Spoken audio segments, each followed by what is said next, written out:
अगला टॉपिक हम ले रहे हैं कॉन्सेंट्रेशन सेल। ठीक है, ये सेल की एक कैटेगरी है, एक पर्टिकुलर टाइप का सेल है जो हम लोग यूज़ करते हैं। ठीक है, देखिए सेल बनाने के लिए सबसे बेसिक चीज़ क्या है, हमको दो कंपार्टमेंट चाहिए, है ना। यानी हम दो हाफ रिएक्शन करवाएंगे और दोनों हाफ रिएक्शन मिल करके क्या बन जाएगा, रिडॉक्स। और रिडॉक्स रिएक्शन से ही हमको एनर्जी मिलती है, इलेक्ट्रिकल एनर्जी किसी भी बैटरी से। ठीक बात, टोटल यानी ओवरऑल रिएक्शन कौन सी होती है, रिडॉक्स होती है। ठीक है, अच्छा, रिडॉक्स रिएक्शन करवाने के लिए हमने ये पहले डिस्कस कर लिया है गैल्वेनिक सेल में, जिसका एग्जांपल हमने डैनियल सेल कंक्लूड किया था। उसमें दो हम चैम्बर बनाते हैं जिसमें हाफ हाफ रिएक्शन होता है। एक चैम्बर में हाफ ऑक्सीडेशन रिएक्शन होगा और एक चैम्बर में हाफ रिडक्शन रिएक्शन होगा।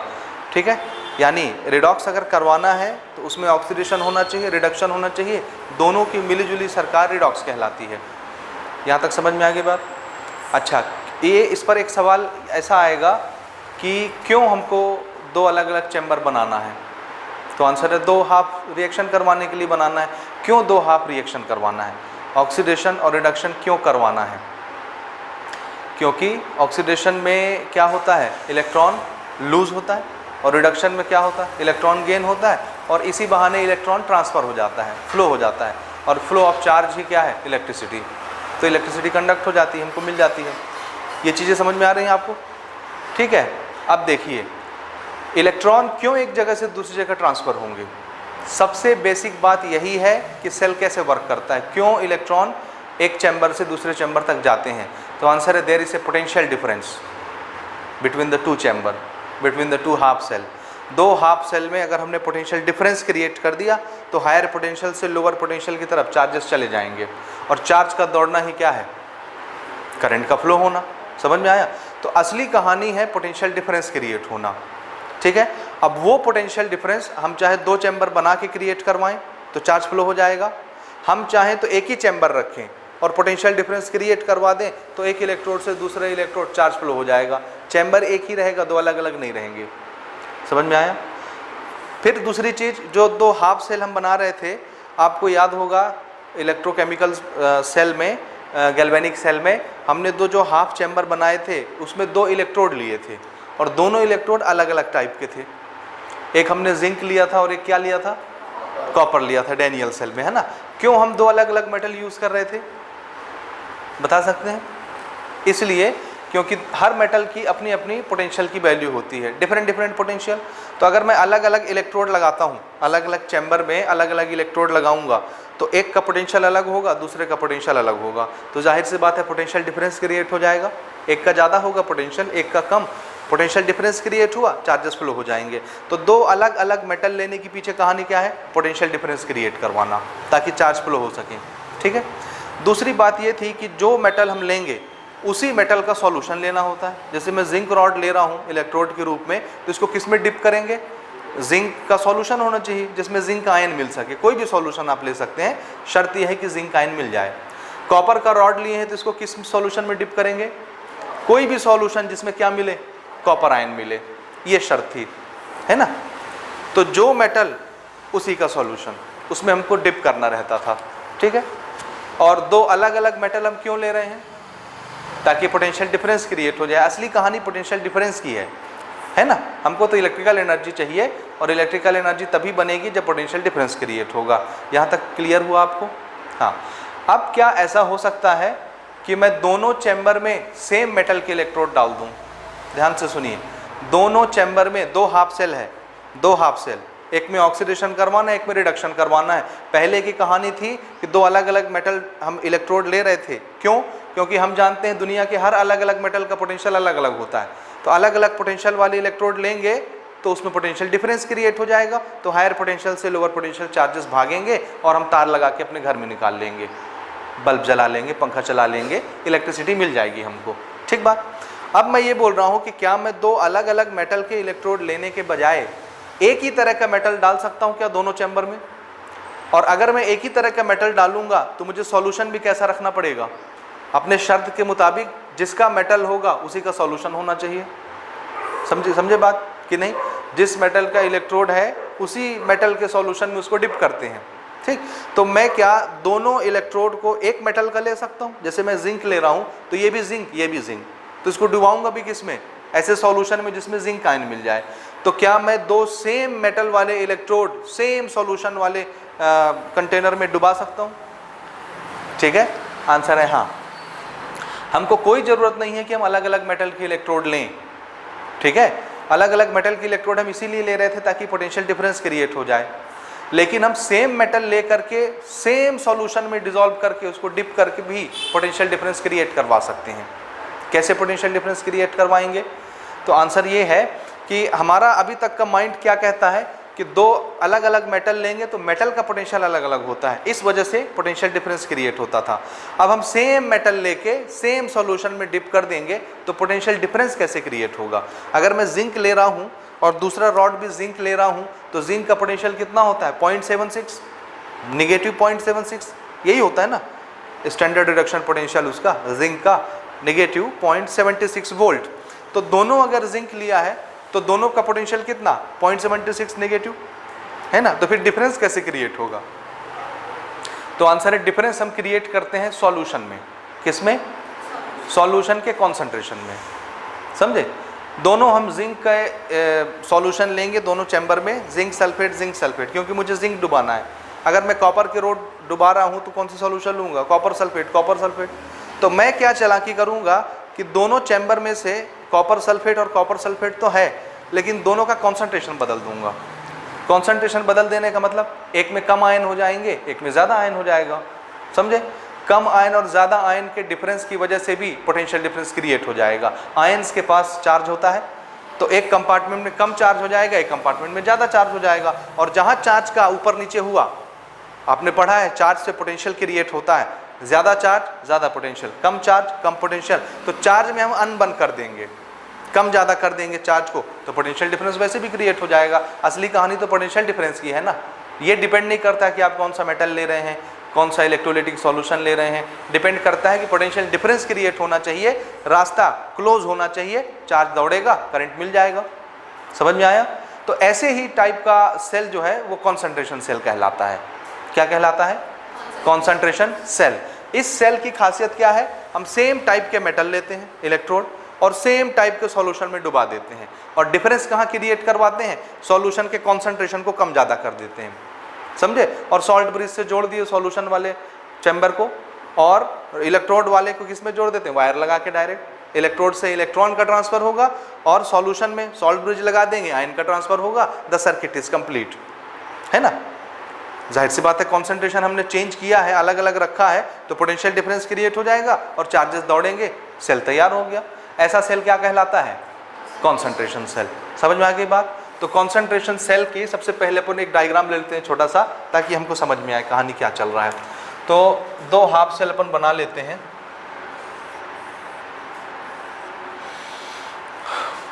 ये दो चैम्बर हमने बनाए, ठीक है। इसमें मैं सॉल्यूशन भर रहा हूँ, किसी भी चीज़ का सॉल्यूशन आप ले सकते हैं, ठीक है। मैं इसमें भर रहा हूँ ZnSO4, ठीक है। तो इसमें भी क्या ले लें? ZnSO4,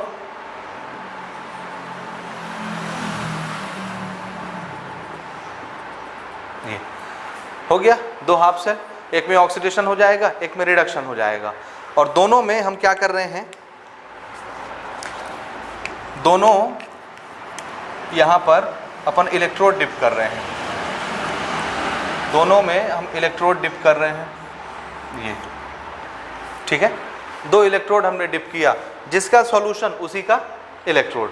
तो इसमें हमने जिंक सॉल्यूशन लिया है, तो इलेक्ट्रोड भी किसका लेंगे? जिंक का इलेक्ट्रोड, ठीक है। यहाँ तक समझे? ये समझ में आया? अच्छा, इलेक्ट्रोड टू इलेक्ट्रोड अपन किससे कनेक्ट करेंगे? वायर से कनेक्ट करेंगे। वायर से कनेक्ट कर दिया, बीच में चाहे तो आप बैटरी लगा लें, चाहे तो आप स्विच लगा लें, जो लगाना है लगा लें। यहाँ तक समझ में आई बात? अच्छा, इलेक्ट्रोड टू इलेक्ट्रोड वायर से कनेक्ट कर दिया। और इंटरनल सर्किट कंप्लीट करने के लिए क्या यूज़ करते हैं अपन? सॉल्ट ब्रिज यूज़ करते हैं। तो सॉल्ट ब्रिज हमने इंटरनल सर्किट कंप्लीट कराने के लिए यूज़ कर लिया। अब सॉल्ट ब्रिज में क्या क्या होता है ये पहले आप डिस्कस कर चुके हैं गैल्वेनिक सेल में, तो यहाँ हम वो डिस्कस नहीं करेंगे, ठीक है। This is our salt bridge.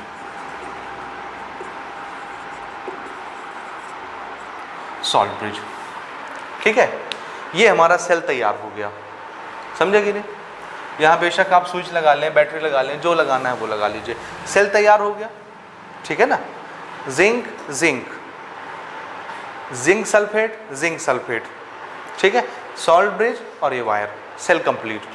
ठीक है, लेकिन सेल तभी कंप्लीट होगा जब रिडॉक्स रिएक्शन होगा, और रिडॉक्स रिएक्शन दो हाफ रिएक्शन से मिलकर के बनता है, ऑक्सीडेशन से, रिडक्शन से। तो एक में ऑक्सीडेशन होना चाहिए और एक में रिडक्शन होना चाहिए।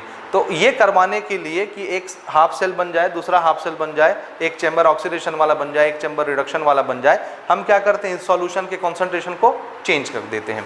ठीक है, तो एक का कॉन्सेंट्रेशन हमने रख दिया C1 और दूसरे का कॉन्सेंट्रेशन हमने रख दिया C2।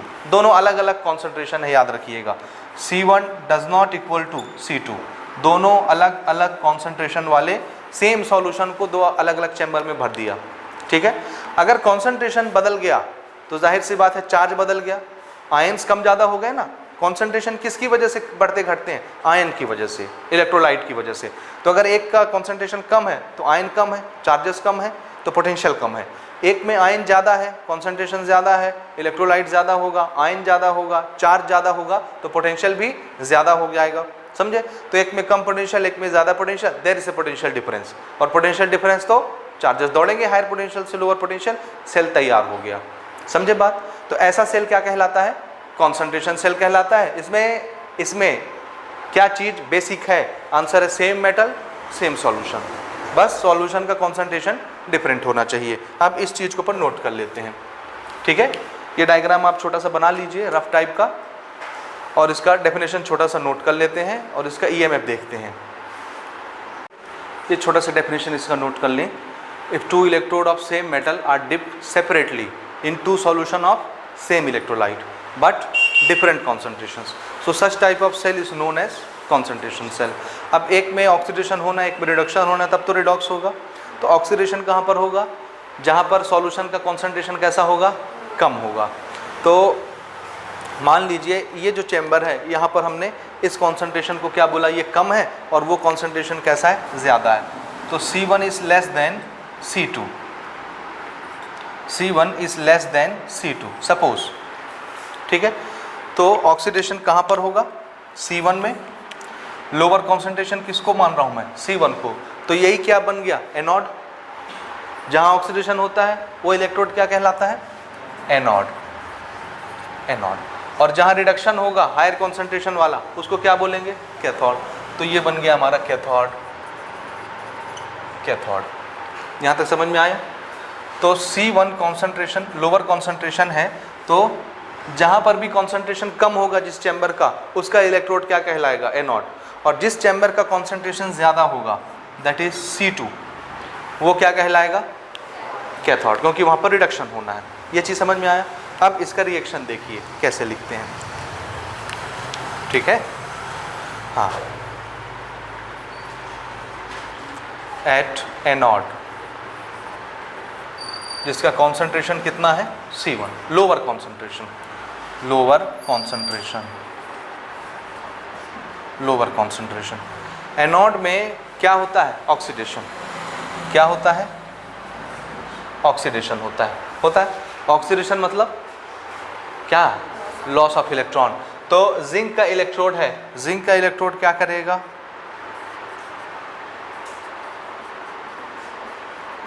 दो इलेक्ट्रॉन लूज करेगा तो क्या बन जाएगा, क्या बन जाएगा। जिंक सॉलिड था, ये सॉलिड वाला इलेक्ट्रोड, उसने दो इलेक्ट्रॉन लूज कर दिया तो क्या बन गया, एक्वस, है ना। और इस एक्वस का कुछ ना कुछ कॉन्सेंट्रेशन होगा, कितना, C1 ही था ना, इधर जिधर ऑक्सीडेशन हो रहा है। ठीक है, तो इसका कॉन्सेंट्रेशन कितना हो गया, C1। इसी तरह से कैथोड, कैथोड पर कॉन्सेंट्रेशन कितना है, C2, हायर कॉन्सेंट्रेशन, और इसमें होता क्या है, रिडक्शन, है ना। और कौन है कैथोड पर, जिंक रॉड। तो जिंक रॉड का क्या होना है, रिडक्शन। रिडक्शन मतलब जिंक +2 यहाँ से छोड़े गए इलेक्ट्रॉन को रिसीव करेगा, यहाँ से इसने जितने इलेक्ट्रॉन छोड़े वो रिसीव करेगा, ठीक है ना। तो Zn+2 दो इलेक्ट्रॉन रिसीव करके क्या बना लेगा, Zn सॉलिड, ठीक है, Zn सॉलिड। ये था एक्वस, ये कहाँ का है, ये सॉल्यूशन के अंदर जो Zn+2 भरे हैं ये वो है। तो इसका कॉन्सेंट्रेशन कितना होगा, C2। इसका कॉन्सेंट्रेशन हो गया C2, समझे, ये रिएक्शन हो गई। तो ओवरऑल नेट रिएक्शन क्या हुई, ये हाफ सेल है, ये हाफ सेल है, ठीक है। अब देखिए एक छोटी सी चीज़ और यहाँ साइड में अपन करते चलते हैं। अगर मैं, ये कौन सा रिएक्शन है, ऑक्सीडेशन, तो इसका अगर मैं पोटेंशियल निकालूं स्टैंडर्ड, जिसको क्या बोलते हैं आप, SOP, ये ऑक्सीडेशन हो रहा है ना, तो स्टैंडर्ड ऑक्सीडेशन पोटेंशियल कितना होगा, कैसे लिखते हैं आप इसको, स्टैंडर्ड ऑक्सीडेशन पोटेंशियल कैसे लिखते हैं, SOP, ठीक है ना। क्या लिखते हैं आप इसको, SOP को, this is E0 standard oxidation potential. Oxidation दिखना चाहिए, ऑक्सीडेशन कैसे दिखाएंगे, Zn से Zn+2, ये हुआ SOP, यही लिखेंगे ना स्टैंडर्ड में, सारे टर्म कंडीशन स्टैंडर्ड मेंटेन कर लिए मान लीजिए, और ये हमने इसका रिडक्शन पोटेंशियल लिखा, इसकी कुछ ना कुछ वैल्यू आएगी। Let us suppose it's value is x, कितना आया, x वोल्ट आया, ठीक है। तो इसके लिए पोटेंशियल की वैल्यू क्या लिखेंगे, ये कौन सा रिएक्शन है, रिडक्शन, तो स्टैंडर्ड रिडक्शन पोटेंशियल कैसे लिखते हैं हम, E0 Zn+2 से Zn बना, इसकी वैल्यू कितनी हो जाएगी, -x, क्यों, क्योंकि ये रिएक्शन यहाँ पलट तो गई है, रिएक्शन तो वही ना है, ये रिएक्शन रिवर्स हो गई है, रिवर्स हुई तो ये बन गई रिडक्शन। तो थर्मोडायनेमिक्स के हिसाब से अगर कोई रिएक्शन रिवर्स होती है तो वैल्यू वही रहती है, साइन चेंज हो जाता है। तो अगर इसमें +x है SOP की वैल्यू, तो SRP की वैल्यू कितनी हो गई, -x वोल्ट, समझे, कितनी हो गई, -x वोल्ट। तो नेट रिएक्शन देखिए, net redox reaction, redox reaction में इलेक्ट्रॉन पार्टिसिपेट करते हुए नहीं दिखने चाहिए, है ना। कहीं भी अगर इलेक्ट्रॉन पार्टिसिपेट कर रहा है इसका मतलब वो हाफ सेल है, वो फुल रिएक्शन नहीं है, हाफ रिएक्शन है, ये याद रखिएगा, ये निशानी है। ये किसी भी रिएक्शन में इलेक्ट्रॉन अगर दिख रहा है पार्टिसिपेट करते तो वो हाफ रिएक्शन है, फुल रिएक्शन कभी भी नहीं है। और फुल रिएक्शन में कभी भी इलेक्ट्रॉन नहीं दिखना चाहिए। तो यहाँ से हमने इलेक्ट्रॉन कैंसिल किया, उधर दो इधर दो कैंसिल हो गए, और ये हमने लिख लिया, ये क्या बना, zinc solid plus Zn+2 aqueous, जिसका कंसंट्रेशन C2 है, is equal to Zn+2 aqueous जिसका कंसंट्रेशन C1 है, और plus zinc solid. This is the redox reaction. ये क्या बना, रिडॉक्स रिएक्शन। अब इसके पोटेंशियल की वैल्यू हमको पता है, इसके पोटेंशियल की वैल्यू हमको पता है, तो नेट पोटेंशियल कितना होता है, दोनों का सम। सेल का पोटेंशियल कैसे निकालेंगे अपन, therefore standard cell potential E0 cell, E0 cell, ये कैसे निकालते हैं, SOP प्लस SRP। याद है सबसे बेसिक फॉर्मूला हमारा SOP प्लस SRP। SOP कहाँ का था, जहाँ ऑक्सीडेशन हो रहा था एनोड का, यानी E0 जिंक से Zn+2 और प्लस SRP E0 Zn+2 से जिंक, ये हुआ ना। और इसकी वैल्यू कितनी कैलकुलेट की थी हमने, SOP के लिए कितना आया था x, और SRP के लिए कितना आया था -x, नेट कितना आया E0 सेल। तो याद रखिएगा कॉन्सेंट्रेशन सेल के लिए स्टैंडर्ड सेल पोटेंशियल की वैल्यू कितनी होती है, 0। क्यों, वो तो होनी ही है। अगर हमने स्टैंडर्ड कंडीशन मेंटेन कर दिया, इस सॉल्यूशन का कंसंट्रेशन भी 1 मोलार ले लिया, इस सॉल्यूशन का कंसंट्रेशन भी 1 मोलार ले लिया, स्टैंडर्ड में यही करते हैं ना, कंसंट्रेशन कितना रखते हैं 1 molar, temperature 298 kelvin, 298 kelvin maintain कर दिया, प्रेशर 1 बार मेंटेन कर दिया, तो फिर E0 सेल कितना आएगा, कोई पोटेंशियल डिफरेंस क्रिएट हुआ क्या। यहाँ तो हमने इलेक्ट्रोड भी सेम मेटल के डाल दिए हैं, सॉल्यूशन भी सेम आयन का डाल दिया है, और हमने जानबूझ के उसका कंसंट्रेशन भी सेम कर दिया, तो पोटेंशियल डिफरेंस क्रिएट नहीं हुआ। तो कितना EMF बना सेल में, 0 बन गया। लेकिन जैसे ही कंसंट्रेशन चेंज किया, याद रखिए प्रेशर, कंसंट्रेशन और टेम्परेचर, इन तीनों में से कोई भी एक चीज़ चेंज हुई तो फिर स्टैंडर्ड कंडीशन बदल जाएगा, और अगर स्टैंडर्ड कंडीशन बदला तो ईएमएफ ऑफ सेल निकाल सकते हैं हम कौन से इक्वेशन से, नस्ट इक्वेशन लगा के। तो अगर हमने कॉन्सेंट्रेशन चेंज कर दिया तो फिर ईएमएफ बनेगा, पोटेंशियल डिफरेंस क्रिएट हो जाएगा, और वो पोटेंशियल डिफरेंस क्रिएट होगा और उससे जो ईएमएफ की वैल्यू बनेगी वो किससे कैलकुलेट होगी, नस्ट इक्वेशन से कैलकुलेट होगी। समझ में आया? तो यहां पर मैं इसको रब कर दूं, थोड़ा सा इसको मिटा रहा हूं यहां पर, ठीक है। At any general condition,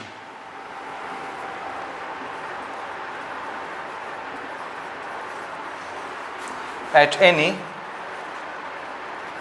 general condition, समझ रहे ना, स्टैंडर्ड कंडीशन में कोई भी एक चीज हटा दीजिए, चाहे प्रेशर चेंज कर दीजिए, टेम्परेचर चेंज कर दीजिए, और चाहे कॉन्सेंट्रेशन चेंज कर दीजिए। तो यहाँ तो हमने कॉन्सेंट्रेशन चेंज किया, ठीक है ना। तो यहाँ लिख लेते हैं concentration does not equal, C1 does not equal to C2, और टेम्परेचर मान लीजिए हमने कर दिया 298 केल्विन पर ही रख रहे हैं। कॉन्सेंट्रेशन चेंज करेंगे सारा मामला चेंज हो जाएगा, प्रेशर भी 1 बार ही ले लेते हैं, सिर्फ कॉन्सेंट्रेशन बदल रहे हैं। तब ईएमएफ ऑफ सेल किससे निकलेगा, नॉन स्टैंडर्ड कंडीशन पे नस्ट इक्वेशन से, है ना। और नस्ट इक्वेशन क्या कहता है, E cell is equal to E naught cell minus कितना कितना कितना, बोलिए बोलिए बोलिए, टेम्परेचर 298 केल्विन रखा तो हाँ very good, 0.0591 divided by n log log log log क्या लेते थे ऊपर, एनोड का कंसंट्रेशन डिवाइडेड बाय कैथोड का कंसंट्रेशन। समझ में आया, एनोड का कंसंट्रेशन डिवाइडेड बाय कैथोड का कंसंट्रेशन। तो यहाँ पर हम इसको लिख देते हैं C2/C1, कितना आएगा यहाँ, C2/C1। थोड़ा सा कहानी पलट जाता है, क्यों क्यों क्यों, एक चैम्बर के लिए आप क्या लिखेंगे, पहले एनोड का कंसंट्रेशन लेंगे ना, एनोड का कंसंट्रेशन सिर्फ एक सेल के लिए क्या लिखते हैं, 1/ concentration of anode. Nernst equation सबसे पहला क्या डिराइव किया था, याद आया, लॉग के बाद क्या आता था, 1/m+i, अगर एक चैम्बर है तो, समझे। तो सबसे पहले यहाँ क्या लिखेंगे, 1/C1 आया, 1/C1। उसके बाद दूसरा आ गया तो 1/C2। एनोड का क्या है 1/C1, कैथोड का क्या है 1/C2, दोनों लगाइए 1/C1 divided by 1/C2। C2 कहाँ जाएगा, ऊपर, C1 कहाँ आ गया, नीचे। ये बना, ई नॉट सेल क्या हो चुका है यहाँ 0, तो ये शॉर्ट होकर के क्या बन गया, E cell is equal to 0.0591 divided by n log C2/C1।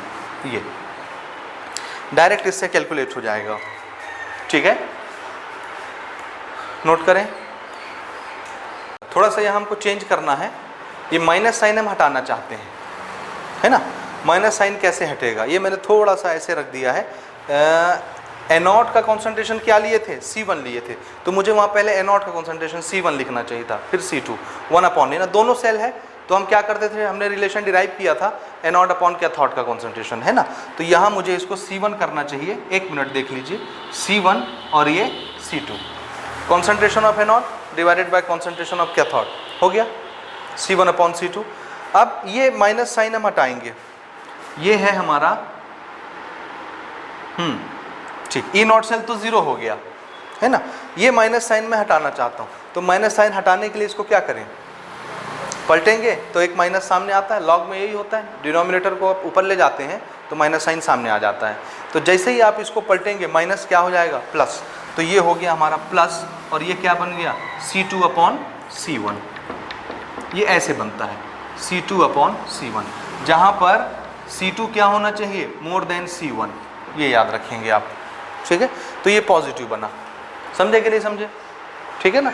This is C2/C1, ये बना किसी भी जनरल कंडीशन में कॉन्सेंट्रेशन सेल का ईएमएफ निकालने के लिए। याद रखिएगा, अगर मैं यहाँ 0.0591 ले रहा हूँ, इसका मतलब है टेम्परेचर ऑलरेडी कितना यहाँ मेंटेन है 298, और अगर टेम्परेचर इससे हट गया तो फिर क्या करेंगे, फिर हम यहाँ 0.0591 नहीं रखेंगे, क्या रखेंगे 2.303 RT/NF, फिर उसका कैलकुलेशन ऐसे होगा।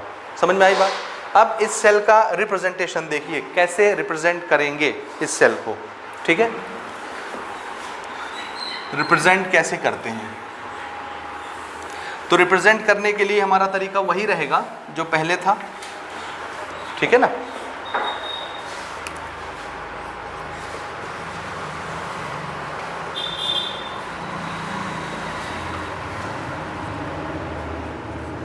सेल रिप्रेजेंटेशन क्या करते थे, यहाँ क्या लिखते थे, एनोड यानी ऑक्सीडेशन, फिर सॉल्ट ब्रिज, उसके बाद कैथोड वाला यानी रिडक्शन, ऐसे रिप्रेजेंट करते थे ना, ठीक है। तो यहाँ भी हम वैसे ही करेंगे। यहाँ मैंने इलेक्ट्रोड किसका लिया है, किसका लिया है, जिंक का। तो जिंक का यहाँ क्या होना है, एनोड पे ऑक्सीडेशन, तो यहाँ हम ऑक्सीडेशन दिखाएंगे। जिंक सॉलिड से किस में चेंज हो गया, हाँ ये सॉलिड से किस में चेंज हो गया, एक्वस में। आप चाहें तो कॉन्सेंट्रेशन भी नीचे लिख सकते हैं, और ये aqueous solid concentration C1 C2 जो लिखना है आपको लिख सकते हैं। और इस तरफ क्या लिखना है, रिडक्शन, किसका रिडक्शन हो रहा है, जिंक का, जिंक +2 से जिंक, एक्वस C2, और ये सॉलिड स्टेट। समझ आया, आया कि नहीं। अगर वो कॉपर का बना होता, अगर मैंने इलेक्ट्रोड कॉपर के लिए होते और कॉपर का सॉल्यूशन लेता, तो फिर रिप्रेजेंटेशन कैसा हो जाता, ये एग्जांपल ले रहे हैं, ये हो जाता कॉपर +2, कॉपर +2 से कॉपर, समझ रहे हैं। इस ये एक्वस है, ये एक्वस है, this is C1, this is C2। Reduction वाले का पोटेंशियल हमेशा ज़्यादा रहेगा, समझ में आया।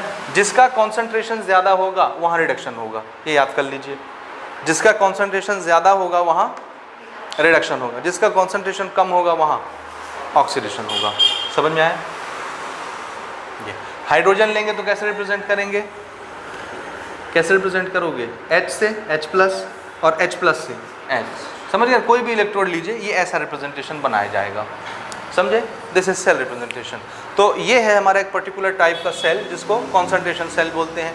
इसमें हमने सारी चीज़ें डिस्कस कर ली, सेल का डायग्राम कैसे होता है, सेल को रिप्रेजेंट कैसे करते हैं, सेल के रिएक्शन कैसे कैसे होते हैं, स्टैंडर्ड सेल पोटेंशियल कितना होता है, 0, और किसी भी जनरल कंडीशन में कॉन्सेंट्रेशन अगर बदल रहे हैं एक्चुअल में, क्योंकि सेल अगर हम बना रहे हैं तो हमको EMF चाहिए ना भाई, कुछ ना कुछ वोल्टेज होना चाहिए, तो हमको यहाँ कॉन्सेंट्रेशन चेंज करना है, तो फिर इस फॉर्मूले से निकलेगा, समझ गए बात। तो इसमें सारी चीज़ें अपन इंक्लूड कर लिए, नोट कर लें इसको।